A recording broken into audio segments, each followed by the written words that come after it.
바로 시작하겠습니다. 먼저 마이애미와 필라델피아의 경기를 분석해 보도록 하겠습니다. 마이애미는 뉴욕을 잡고 순위를 끌어올릴 기회를 잡았습니다.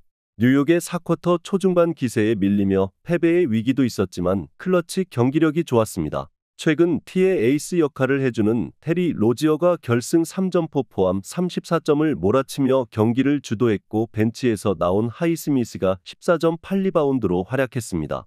버틀러와 아데바요는 꾸준하기에 한두 명만 터지면 어떤 팀도 잡아낼 전력입니다.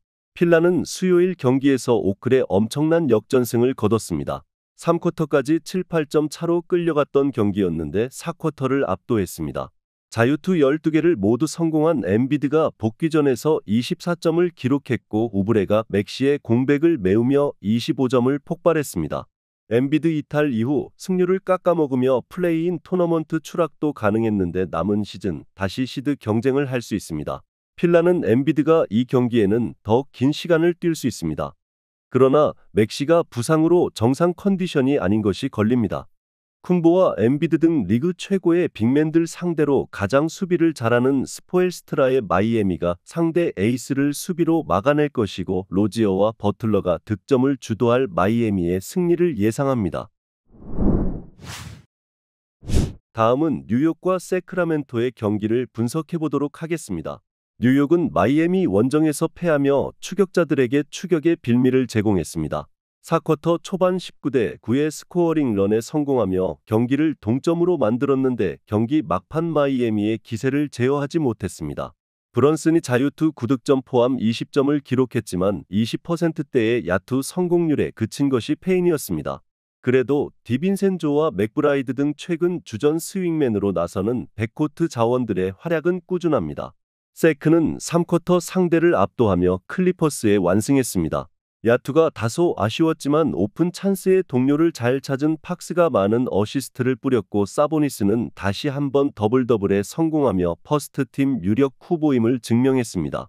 몽크의 부상 이탈 이후 벤치가 약해졌다는 평이었는데 클리퍼스 상대로는 라일스와 미첼 등이 나란히 3점 3개 이상을 터뜨리며 10득점 이상을 해줬습니다. 로빈슨이 돌아온 이후 뉴욕의 높이도 나아진 건 사실입니다. 그러나 브런슨과 디빈센조로는 경기 내내 스피드를 앞세운 돌파를 가져갈 팍스를 제어하기 어렵습니다. 미첼의 출전 시간이 늘어나며 팀 수비가 살아났고 벤치에서도 밀리지 않을 세크라멘토의 승리를 예상합니다. 다음은 댈러스와 애틀랜타의 경기를 분석해 보도록 하겠습니다. 댈러스는 골스 원정을 패하며 연승이 끝났습니다. 엄청난 페이스로 승수를 정립하며 5위로 올라섰고 돈치치의 MVP 레이스 역전 얘기도 나오는 상황이었는데 패배를 당했습니다. 돈치치가 30득점 동반 트리플 더블을 기록했고 어빙의 지원도 확실했지만 상대에게 너무 많은 공격 리바운드를 내준 것이 컸습니다. 애틀은 디트에 이어 댈러스를 연달아 만나는 일정입니다. 그러나 시카고와 치열한 순위 경쟁 중이기에 백투백임에도 로드 매니지먼트 차원의 결장이 없을 것입니다. 부상에서 돌아온 제일린 존슨이 백투백에도 30분 이상을 뛸 것이고 머레이는 풀타임 가깝게 나올 수 있습니다. 경기력이 올라온 시즌 막판에 치열한 순위 경쟁 중이기에 선수들의 집중력이 올라갈 것입니다. 라이블리가 부상으로 빠진 점은 아쉽지만 클레버와 파웰 등이 가포드의 부담을 덜어줄 수 있습니다. 머레이가 절정의 컨디션을 자랑 중인 애틀이지만 일정에 대한 부담이 있는 데다 돈치치 수비를 보구다노비치가 나서야 하기에 주전 구간에서 마진을 내줄 것입니다. 댈러스의 승리를 예상합니다. 다음은 휴스턴과 골든스테이트의 경기를 분석해 보도록 하겠습니다. 휴스턴은 미네소타 원정에서 후반 추격에 나섰지만 아쉽게 패했습니다.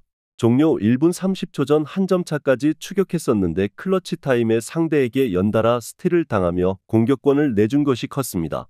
그로 인해 골스를 비롯한 10위권 팀 추격에 실패하며 플레이인 토너먼트에서 서서히 멀어지고 있습니다.